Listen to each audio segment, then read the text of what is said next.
Have you ever wondered how a single act of courage could transform someone's life completely? This isn't just another rags to riches tale.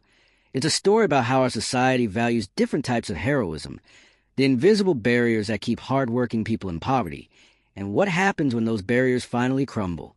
Join me as we explore how Miguel Ramirez, a janitor earning minimum wage, risked everything to save a dog from a burning building, and how this one act of compassion rippled through an entire community, challenging our assumptions about worth, dignity, and what truly matters in life. The morning sun had barely crested over the downtown skyline when Miguel Ramirez arrived at Pinnacle Enterprises. At 52, his shoulders already carried the weight of decades of physical labor. Every morning for 15 years, he had slipped through the employee entrance at 4:30 a.m., well before the executives arrived in their luxury cars. Like most of the cleaning staff, Miguel existed in the margins of this gleaming corporate world, essential yet invisible. Buenos dias, Maria. He greeted his co-worker, a middle-aged woman who cleaned the executive bathrooms. They exchanged tired smiles before heading to their respective floors. Miguel's domain was the 42nd floor executive territory. He knew every corner of it, every desk, every plant that needed watering. He knew which executives left coffee mugs with dried rings, which ones dropped food under their desks, which ones bothered to learn his name. The CEO, Jonathan Mercer, fell into none of these categories. In the rare moments their paths crossed, Mercer's eyes would slide past Miguel as if he were part of the furniture. The only living being on the 42nd floor that acknowledged Miguel's existence was Mercer's dog, a golden retriever named Apollo, who sometimes accompanied his owner to work. "Hola, amigo," Miguel would whisper when they were alone, sneaking Apollo treats he kept in his pocket.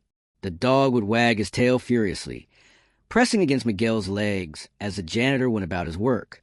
On this particular Tuesday, Miguel finished the executive floor ahead of schedule. The morning silence was broken only by the distant hum of the building systems coming to life. He was emptying trash bins in Mercer's office when he smelled something strange, a sharp, burning odor that didn't belong. Years ago, back in El Salvador, Miguel had worked as a volunteer firefighter in his village. That experience had taught him to trust his senses, especially when it came to fire. Setting down his trash bag, he moved methodically through the office, following the scent. It led him to a small utility closet, where electrical panels controlled the floor systems. When he opened the door, smoke immediately billowed out. Behind the panels, flames were already licking up the wall, feeding on exposed wiring. The fire suppression system hadn't triggered. Later, investigators would discover it had been improperly installed during recent renovations. Miguel grabbed the nearest fire extinguisher, but quickly realized the fire had progressed too far. He pulled the fire alarm and called security using the office phone, reporting the situation in his accented but clear English.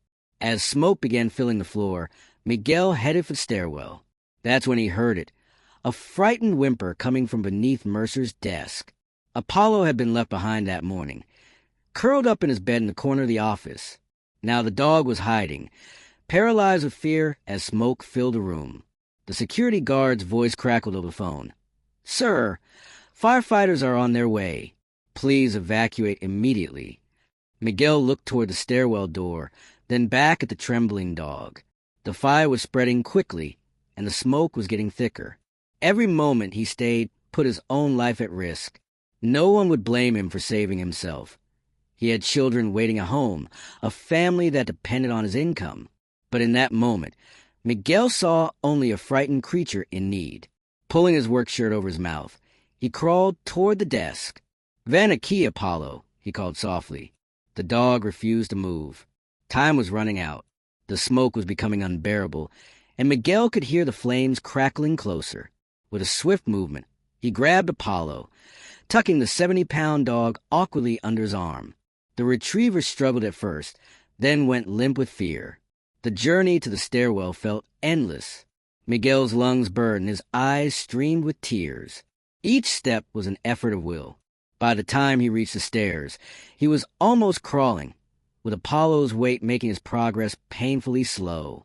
42 floors down, Miguel stopped counting after the first 10. His knees ached, his chest felt like it was on fire, but he kept moving. Somewhere around the 20th floor, he encountered firefighters coming up. "Sir, are you hurt?"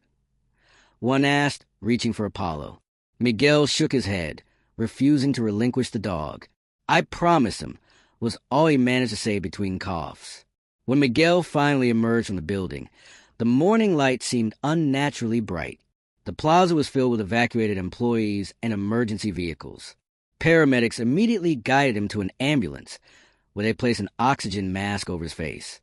Still, he wouldn't let go of Apollo until they assured him the dog would receive care too.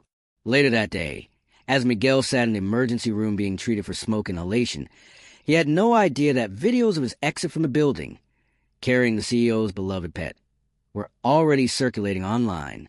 A receptionist had captured the moment on her phone, a soot-covered janitor emerging from the smoke, clutching a golden retriever to his chest, refusing medical attention until someone promised to care for the animal. By evening, the city news had picked up the story. Heroic janitor risks life to save CEO's dog. But Miguel wasn't watching. He was at home in his small apartment in a working-class neighborhood, assuring his worried children that he was fine, that the doctor said his lungs would heal, that he would be back at work soon, if there was still work to be had, given the damage to the executive floor. What Miguel didn't know was that Jonathan Mercer had been frantically calling the hospital, trying to locate the man who saved Apollo. What he didn't know was that his simple act of compassion had penetrated the carefully constructed walls that separated his world from Mercer's. What he didn't know was that his life was about to change in ways he could never have imagined. As he fell into an exhausted sleep that night, Miguel Ramirez was still just a janitor, underpaid, overlooked, one unexpected medical bill away from financial disaster. But tomorrow would bring a different reality, one where the invisible suddenly became seen. The following morning, Miguel woke to his phone buzzing relentlessly. His throat burned with each breath, a painful reminder of yesterday's fire. The doctor had prescribed rest for at least a week, but Miguel couldn't afford to miss work, not with rent due and his daughter's college application fees looming. When he finally answered the phone, he was surprised to hear the voice of Lisa Chun, Pinnacle Enterprises HR director. "Mr. Ramirez," she said, her tone uncharacteristically warm. "Mr. Mercer has been trying to reach you. He'd like to meet with you today, if possible." Miguel sat up slowly, wincing at the pain in his chest. In 15 years, the CEO had never asked to meet with him. "Did I do something wrong?" he asked, his mind racing to protocols he might have violated during the emergency. Lisa's laugh sounded genuine. "Wrong? Mr. Ramirez, you saved Apollo. Mr. Mercer considers that dog family." 2 hours later, Miguel found himself in the lobby of the Grand Plaza Hotel, where Pinnacle had temporarily relocated its executive offices. He felt acutely out of place in his best shirt, still a far cry from the tailored suits that brushed past him. The receptionist gave him a puzzled look when he gave his name, but directed him to the penthouse suite. When the elevator doors opened directly into the suite, Miguel was greeted not just by Jonathan Mercer, but by a room full of people. Executives he recognized from his years of early morning cleaning, and others holding cameras and notepads who he assumed were journalists. Apollo bounded across the room, nearly knocking Miguel over with enthusiastic greeting. "There he is," Mercer boomed, crossing the room with hand extended. "The man who saved my best friend." The next hour passed in a blur. Mercer insisted Miguel take the seat of honor as photographers captured the CEO shaking hands with the janitor. Journalists peppered him with questions about his heroism, which Miguel answered haltingly, his English becoming more accented under pressure. "It wasn't heroic," he insisted repeatedly. "Anyone would do the same." But the narrative had already taken shape. The humble immigrant janitor risking his life for man's best friend made for an irresistible human interest story.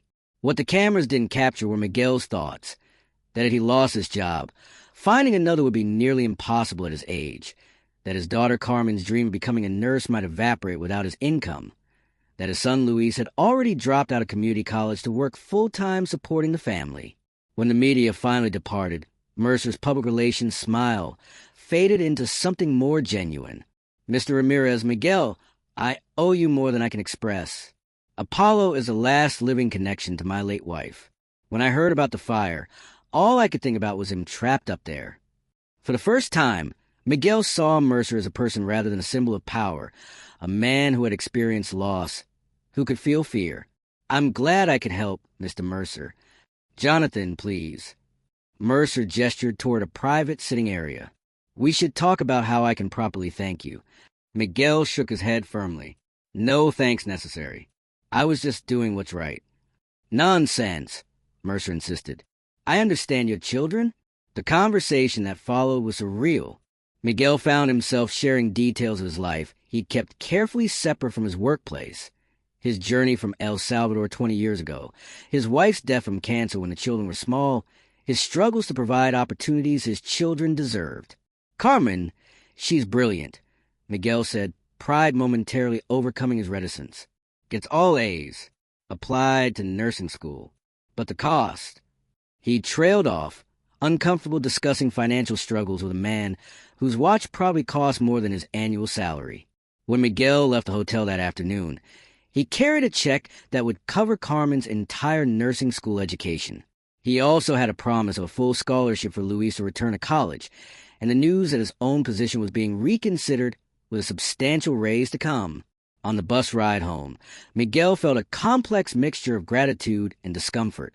The generosity was life-changing, but why had it taken saving a dog from Mercer to see him as a person worthy of decent compensation? For 15 years, he had cleaned that office meticulously, worked holidays without complaint, taken on extra shifts when others called out.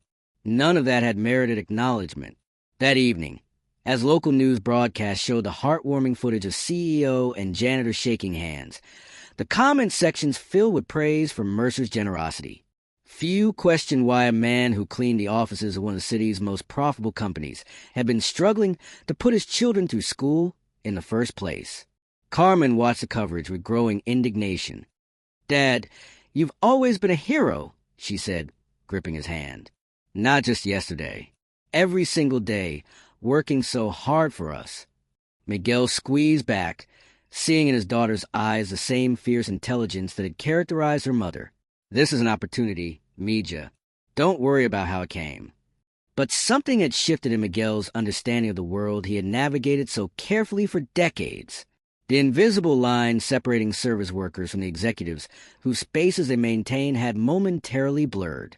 He had crossed over, been welcomed briefly into the inner circle, and glimpsed the casual power wielded there. 3 days later, Miguel returned to work despite his doctor's recommendation for more rest.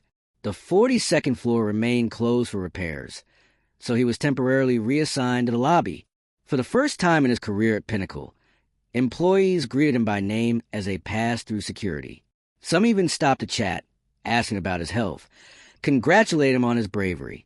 On Friday afternoon, Lisa from HR called again. "Mr. Mercer would like to see you before the weekend," she said. "He's working from his home office. A car will pick you up at the end of your shift." The car turned out to be a sleek black limousine with tinted windows. As it pulled away from the curb, Miguel noticed his co-workers watching, their expressions a mixture of curiosity and envy. The social reconfiguration was disorienting. Yesterday he had been invisible. Today he was viewed through a lens of celebrity. Mercer's home was not the ostentatious mansion Miguel had expected, but a modern, glass-walled structure overlooking the bay. Apollo greeted him at the door, tail wagging wildly. Mercer himself appeared moments later, dressed casually in jeans and a sweater that probably cost more than Miguel's monthly rent. "Miguel, come in, please." Mercer led him through the house to a terrace with a breathtaking view of the sunset over the water. "Drink?" They sat in companionable silence for a few minutes, Apollo's head resting contentedly on Miguel's knee. Finally, Mercer set down his glass and leaned forward. "I've been doing some thinking," he said. "About what you did, yes, but also about what revealed." He paused, seeming to choose his words carefully. "I've been CEO of Pinnacle for 9 years. In that time, we've increased shareholder value by over 300%. What I failed to increase is my own awareness of the people who make that possible." Miguel remained silent, unsure where this was heading. "The truth is, I didn't know your name until this week," Mercer continued. "That's not something I'm proud of." The admission hung in the air between them, an unexpected vulnerability from a man whose wealth insulated him from most forms of discomfort. "What you did wasn't just brave," Mercer said finally. "It showed character, integrity, the willingness to put something you believe in above your own interests." He reached for a folder on the table between them. "Those are qualities I value highly in business partners." Miguel's confusion must have shown on his face, because Mercer smiled. "I'm not offering you charity, Miguel. I'm offering you opportunity." Inside the folder was a proposition that would transform Miguel's life completely, one that would become headline news within days, triggering conversations about worth, visibility, and the arbitrary nature of wealth in America. The manila folder in Miguel's hands contained not just a job offer, but a complete reimagining of what was possible. As the sun dipped below the horizon, casting long shadows across Mercer's terrace, Miguel read through the documents with growing disbelief. "I don't understand," he finally said, his voice barely above a whisper. "You want to make me an executive?" Mercer leaned forward, his gaze direct and unwavering. "Not just any executive. I want you to head our new Workplace Dignity Initiative, with profit sharing, equity in the company, and a board position." The papers detailed a compensation package worth millions, salary, stock options, benefits that would have seemed like fantasy just days ago. But it was a job description that truly stunned Miguel. Leading a division focused on transforming how Pinnacle treated its service workers, janitorial staff, security personnel, and other typically overlooked employees. "Why me?" Miguel asked, the weight of the opportunity pressing on him like a physical force. "Because you see what I've been blind to," Mercer replied simply. "And because when I asked Apollo's veterinarian who should oversee this initiative, she suggested I find someone with both compassion and courage. Someone who understands the reality of invisibility in our corporate structure." Miguel looked down at Apollo, still resting contentedly against his leg. "The veterinarian?" Mercer smiled. "My late wife's sister. She's been telling me for years that I've lost touch with reality. This week proved her right." As Miguel left Mercer's home that night, the folder tucked carefully under his arm, he felt as though he were walking between worlds. The familiar reality of struggle and sacrifice behind him, an uncharted territory of influence and abundance ahead. The question that troubled his sleep wasn't whether to accept the offer, but whether he could truly bridge these worlds without losing himself in the process.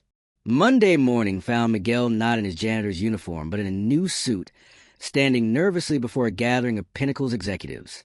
His children had helped him prepare all weekend. Carmen researching workplace equity initiatives, Luis helping him practice his introduction. Still, as Mercer announced his appointment, Miguel could feel the undercurrents of skepticism and resistance in the room. "Some of you are wondering why I've chosen Miguel for this position," Mercer acknowledged bluntly. "Let me be clear.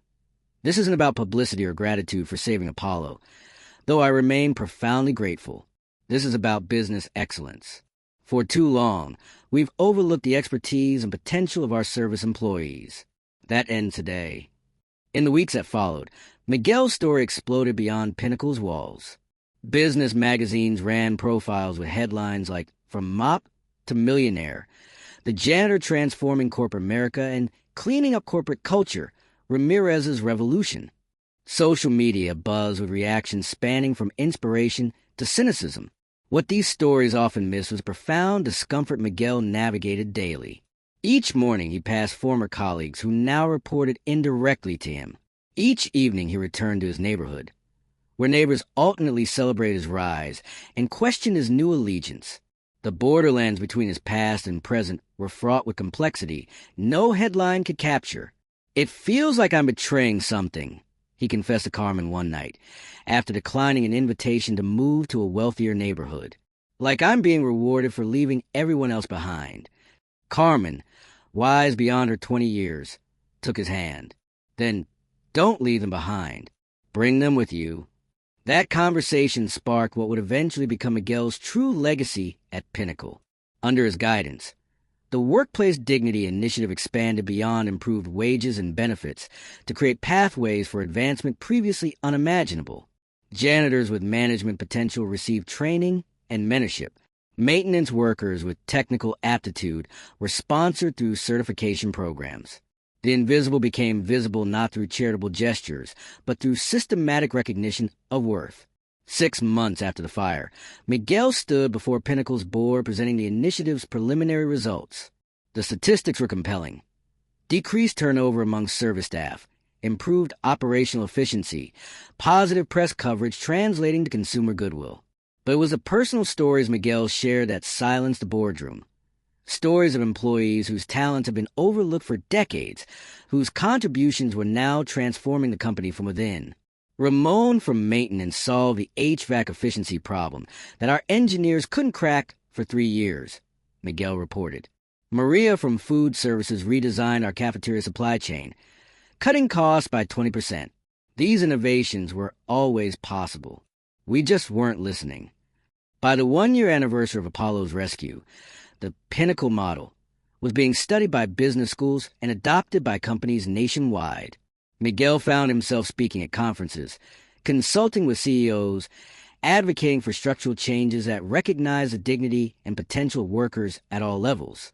The media narrative evolved from simplistic rags to riches storytelling to more complex explorations of systemic inequality.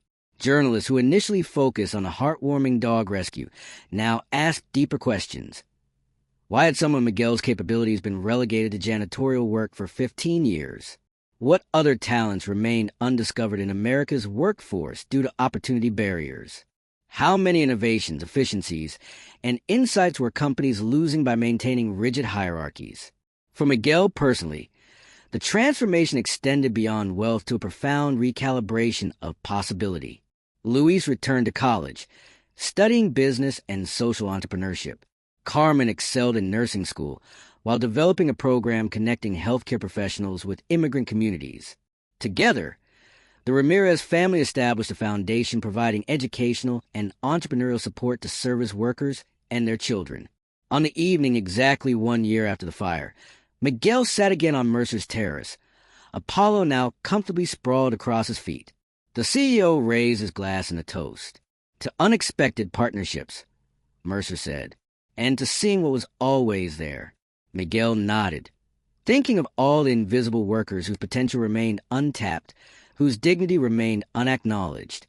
His journey had been remarkable, but it was also arbitrary, contingent on being in the right place at the right time with the right dog. True transformation would require more than individual rescue stories. It would demand systematic recognition of the worth inherent in every person, regardless of their position. To visibility, Miguel responded, raising his own glass. And to all those still waiting to be seen. The sun set over the bay, casting a golden light across the water. In that moment, Miguel understood that his true wealth wasn't in his bank accounts or stock options, but in his unique position at the intersection of worlds. He had not lost himself in transformation. Rather, he had expanded what was possible, not just for himself, but for the countless others whose stories remained unwritten, whose potential remained unrealized, whose dignity remained unrecognized. As darkness fell, Miguel and Mercer continued their conversation, planning next steps for the initiative. Apollo dozed contentedly between them, the unwitting catalyst for a ripple of change that would eventually touch thousands of lives, challenging assumptions about worth, visibility, and the arbitrary nature of opportunity in America. In the distance, the lights of the city flickered on one by one, illuminating a landscape of possibility that had always existed, waiting only to be seen.